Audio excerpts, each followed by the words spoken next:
Hello, hello. All right, let's just jump right into it. My name is Olivia Peltz, and I'm the owner of Sunshine City Counseling, and I'm also one of the therapists here.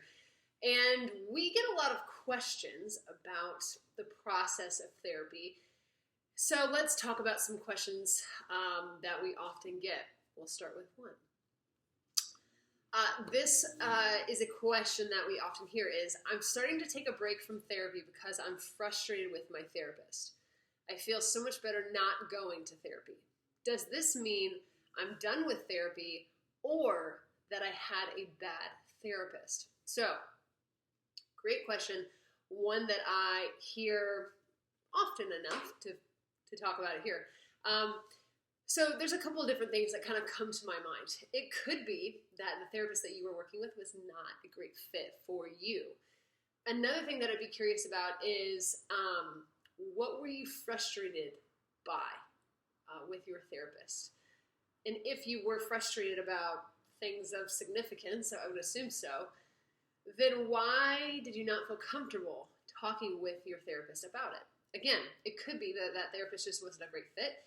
It could be that you struggle with confrontation, that you get perhaps nervous, and that may be a theme for this person is that when there's some kind of conflict or tension in a relationship, that they often just find it easier to avoid or to just leave. And so I would also be curious about what they mean by they felt better not going to therapy. Because if it's true that that they're kind of conflict avoidant, then of course, right? I stop going to a place or to see a therapist or engaging in a relationship that makes me uncomfortable, then naturally you're going to feel better.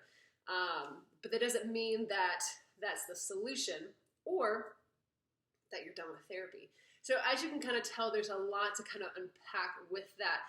But I find that a lot of the times when a client is frustrated with their therapist, it's oftentimes the things that are coming up within the client that would be really beneficial to talk about and to address with your therapist. If you don't feel comfortable addressing certain things with your therapist, then I'd be curious about that. You know, is it more about, I'm afraid that they're going to think something of me, I'm afraid that they might judge me, or they might leave, or you're just not a good fit, which can definitely be the case.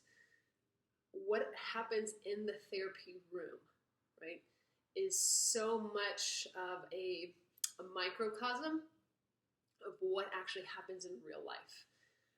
And so if you cannot bring up hard stuff in therapy, you know, with your therapist, or, hey, you know, you said something in our last session and it just really bothered me and I wanted to talk about it. If you have a hard time doing those types of things, talking about emotions, talking about just hard stuff, it is likely that you will find the same kind of pattern and the same type of behavior in relationships that exist outside of the therapy relationship and outside of the therapy room.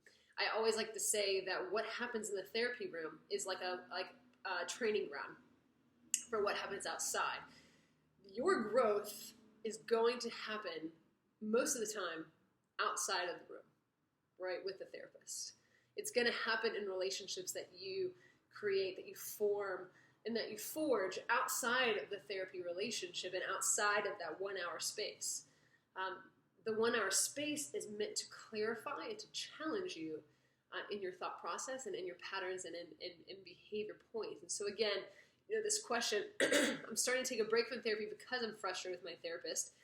That can be you giving yourself permission, right? But that can also just as easily be you avoiding conflict.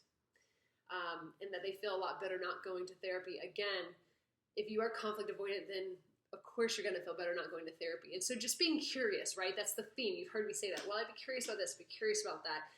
That is so much of the work of therapy, right? Of being curious about my own behaviors, of being curious about what's kind of bubbling up for me when this other person says X, Y, or Z, or they present something to me. And also just bear in mind that it can take a while to find a good therapist.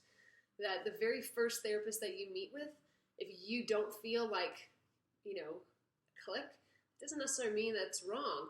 But by the second or third time, if you still don't feel super safe or like a good rapport, then you probably are not with the kind of therapist that you really need to be with, that can see you and that you feel comfortable with and that you would allow in, right?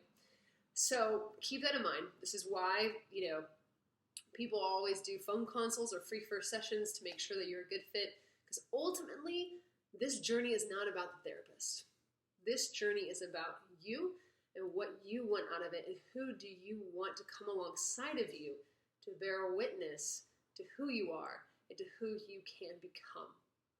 Thanks so much for tuning in. I hope this was helpful. Let me know of any specific questions that you guys might have. As always, you can send them in to info@sunshineCityCounseling.com. You can also throw them in the comments, or you can send us a direct message on Facebook. But until next time, we'll see you guys later.